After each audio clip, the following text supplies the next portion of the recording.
All right, so what if we want to multiply these things together?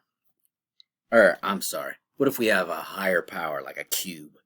Cube roots instead of just square roots like we did in the last question. Well, the same idea applies. Now, I'm going to refer to a chart here. I want to show you, so I'm going to pause this for a second. I've chosen to write out in this particular powers. Now, if I could control the classroom and take your calculator away from you, I would, because I would want you to know your perfect squares, your perfect cubes, your perfect fourths, fifths, sixths.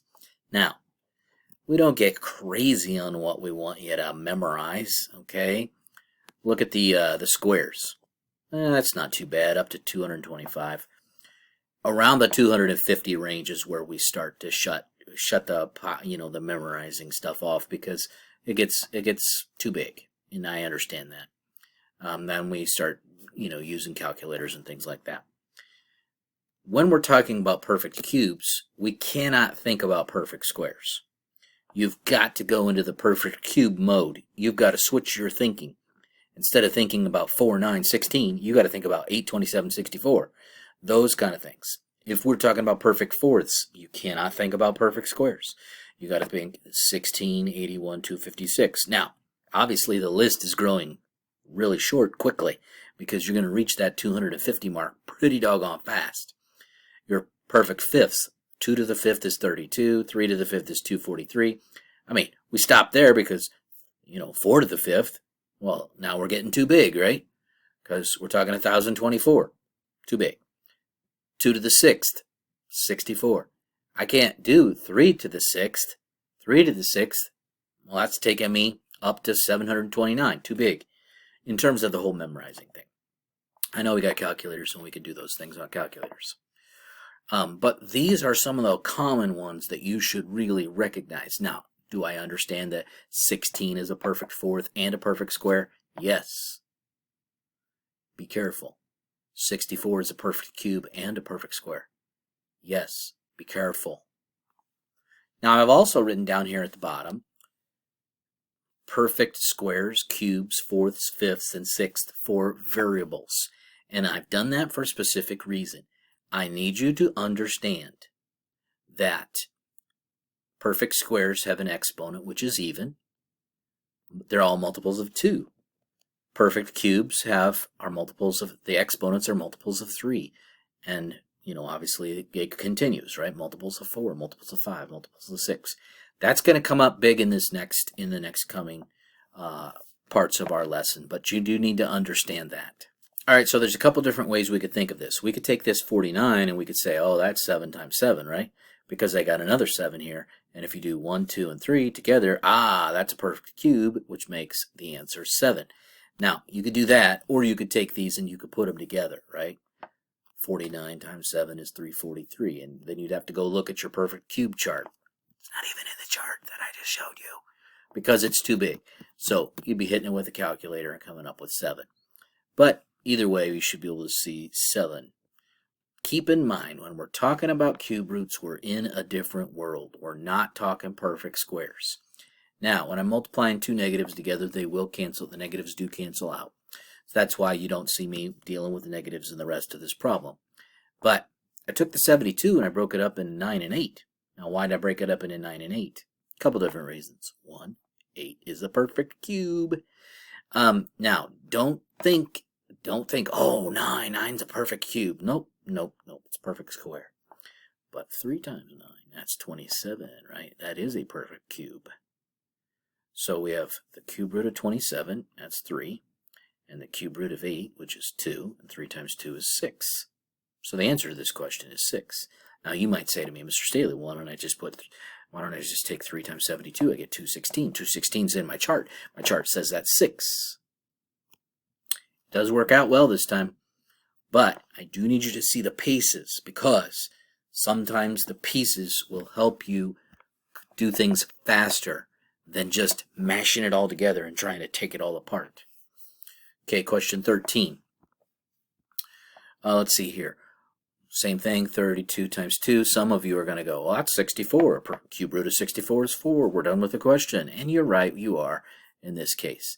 I need you to also think that 32 can be broken up into 8 times 4. 4 and 2 make the cube root of 8. We already had a cube root of 8, so that would be cube root of 8 times cube root of 8. 2 times 2 is 4. It's another way to think of it, and those things will come into play. What happens if we're dealing with fractions? I alluded to in the previous one of the previous Swyks that sometimes it's way better to simplify the fraction first before simplifying the radical.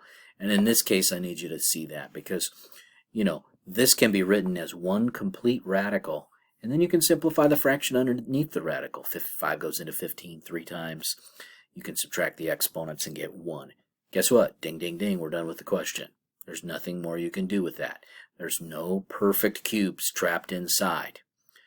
We will be dealing with perfect cubes and leftovers here in a minute. Okay? But not yet. Okay, question 15. Same situation. Think of it as one giant square root. Simplify it. We know the square root of 4 is 2. We're done with that question. Speaking of my discussion about simplifying radicals, which we'll need right now, what we're going to be doing in this question is we are going to be dividing or splitting up our radical into 2 categories. One category, I should do it like this. One category has perfect values. Now, why do I say perfect? Sometimes they're perfect squares. In this case, we're doing squares. Other times we would want perfect cubes or perfect fourths, depending on the situation. And then we have the other group that's just flat out left over. There's nothing you can do with it. Some things, perfects can come out of a radical, and those things that are left over cannot. So let's take a look at this question. As I said to you before, best thing to do, treat it as one radical, simplify. Right, 5 goes into 100 20 times. You can subtract the x's and get or exponents on the x's, and you get 1. Same thing with the y's, still get a 1. Now here's where we're going to break it up into perfects and leftovers. So in my list of perfect squares, if I go back to that list here, let's see if I can quickly go back to that list. I see that 4 is in that list of perfect squares. All right, and it goes in 5 times. So 4 goes in 5 times. So 4 is in the perfect category, right? Oops, sorry, that's over here. And 5 is in the leftover category. Now, in terms of your x's, remember, perfect squares were like x squared, x to the 4th. We don't have any of those. We have x to the 1st and y to the 1st. Those are both leftovers. So the only thing that could come out, which was in the perfect category, was the 4. So the square root of 4 is 2. Everything else got trapped inside and cannot come out. That's important. Okay, got more to teach here. All right, now, another thing to remember is that when a square root has an index of 2. Now, I know, we never write it down, and that's true. We never write this 2 down. We just always know it's there. It's a square root. When we have a different root, we will be writing it in a different index. We're taking this 75 and splitting it up into 2 things. 25 with 3 left over. When we got to the x to the 5th part, we broke it up into x to the 4th with x to the 1st left over. Then we simplify the first part, right? This part right here, the square root of 25 is 5. 2 goes into 4 2 times. That's why we get an x squared. And then the radical 3x is left. So 5x squared, radical 3x is our final answer. Question 18. Negative 192, but now we're dealing with perfect cubes, so be careful. Perfect cubes, we're breaking that up into, so we went to our perfect cube chart, found out that negative 64 went in 3 times. Folks, the negative will always come out with an odd root because negative numbers have odd roots. So keep that in mind. That would not happen in a square root, but in the situation here, we're pulling out the negative, and that would leave the positive 3 left over inside. Now, in terms of the x to the 6th, x to the 6th is a perfect cube, right? 3 goes into 6 perfectly. 3 does not go into 4 perfectly, so it does have 3 with 1 trapped inside, right? And so now, we can think of it as the cube root. Oh, I see, I made a mistake. The cube root of negative 64. What mistake did I make? The cube root of negative 64 is not negative 8. Remember, I was thinking in squares. That's not right. It should have been negative 4. Right? The cube root of negative 64 is negative 4. So that was my mistake. 3 does go into 6 twice. 3 goes into 3 once. And then I have this leftover part. If you fail to put this cube root symbol right here, if you forget that index, you have then changed it to a square root, and Math Excel will count it wrong. Don't forget, if it is a cube root, keep the index the same.